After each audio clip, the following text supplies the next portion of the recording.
ভারত শাসিত কাশ্মীরের গুরুত্বপূর্ণ শহর জম্মুতে ড্রোন ও ক্ষেপণাস্ত্র হামলা চালিয়েছে পাকিস্তান। ভারতীয় সংবাদ মাধ্যম এএনআই জানিয়েছে, বৃহস্পতিবার ৮ই মে রাতে হামলার ফলে জম্মু শহর সহ আখনুর ও কিশ্তওয়ার জেলার জরুরি সতর্কতা জারি করা হয় ও পুরো এলাকায় ব্ল্যাকআউট কার্যকর করা হয়েছে। এএনআইয়ের প্রতিবেদনে বলা হয়েছে, পাকিস্তান লোইটারিং মিউনিশন নামক একটি বিশেষ ধরনের ড্রোন ব্যবহার করে জম্মু বিমানবন্দরকে লক্ষ্যবস্তু বানানোর চেষ্টা করে। তবে ভারতীয় বিমান প্রতিরক্ষা ব্যবস্থা দ্রুত সক্রিয় হয়ে ওঠে এবং আকাশে একাধিক হুমকি প্রতিহত করে। এদিকে ফরাসি বার্তা সংস্থা এএফপি জানিয়েছে, বৃহস্পতিবার রাতে জম্মুর বিমানবন্দরে বিস্ফোরণের শব্দ শোনা গেছে। একটি নিরাপত্তা সূত্র বার্তা সংস্থা এএফপিকে বিষয়টি নিশ্চিত করেছে।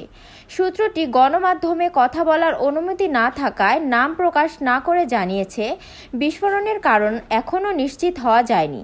তবে সাম্প্রতিক সময়ে ভারত ও পাকিস্তানের মধ্যে পাল্টাপাল্টি ড্রোন হামলার অভিযোগের মধ্যেই এই বিস্ফোরণ ঘটল, যা নতুন করে উদ্বেগ সৃষ্টি করেছে।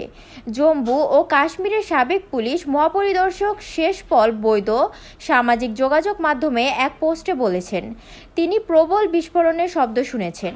সম্প্রতি পহেলগাম হামলার পর থেকে কাশ্মীর অঞ্চলে উত্তেজনা চরমে পৌঁছেছে।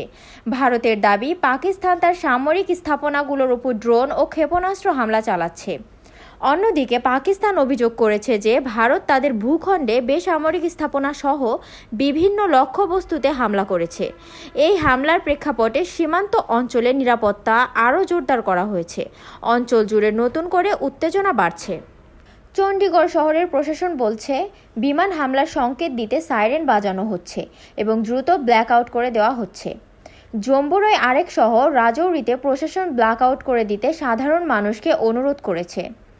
হিমাচল প্রদেশের ধর্মশালা শহরে ইন্ডিয়ান প্রিমিয়ার লিগের একটি চলমান ম্যাচ বন্ধ করে দিয়ে স্টেডিয়াম খালি করে দেওয়া হচ্ছে বলে জানিয়েছেন cricinfo.com। এর আগে বিবিসির সংবাদদাতা দিব্যা আরিয়া জানিয়েছিলেন যে জম্মু অঞ্চলের বেশ কয়েকটি এলাকা থেকে বিস্ফোরণের আওয়াজ পাওয়া গেছে। প্রত্যক্ষদর্শীরা বিবিসিকে জানিয়েছেন, পুরো জম্মু শহরে অন্ধকার করে দেওয়া হয়েছে। জম্মুর বিমানবন্দর থেকে বিস্ফোরণের খবর আগেই পাওয়া গিয়েছিল। জম্মু শহরের এক বাসিন্দা বিবিসিকে জানিয়েছিলেন যে বিমানবন্দরের কাছে তিনি নিজে 16টি বস্তুকে অবতরণ করতে দেখেছেন। পুরো জম্মু শহর এখন অন্ধকার, দোকান বাজার বন্ধ। হামলার সংকেত দিতে সাইরেন বাজা শুরু হতে মানুষ দৌড়াদৌড়ি শুরু করেন। এখন সেখান থেকে প্রায় 1.5 ঘন্টা দূরের কাঠুয়া থেকেও বিস্ফোরণের আওয়াজ পাওয়া গেছে বলে স্থানীয় বাসিন্দারা জানিয়েছেন। সেখানেও ব্ল্যাকআউট করে দেওয়া হয়েছে পুরো শহর। সংবাদ সংস্থা এএনআইকে উদ্ধৃত করে বিবিসি নিউজ জানিয়েছে, জম্মুতে যে ধরনের ড্রোন দিয়ে হামলা চালাচ্ছে পাকিস্তান, সেগুলো লোয়েটারিং মিউনিশন, অর্থাৎ এই ড্রোনগুলিতে বিস্ফোরক থাকে এবং লক্ষ্যবস্তুতে আঘাত করার পরে সেগুলোকে বিস্ফোরণ ঘটে যায়।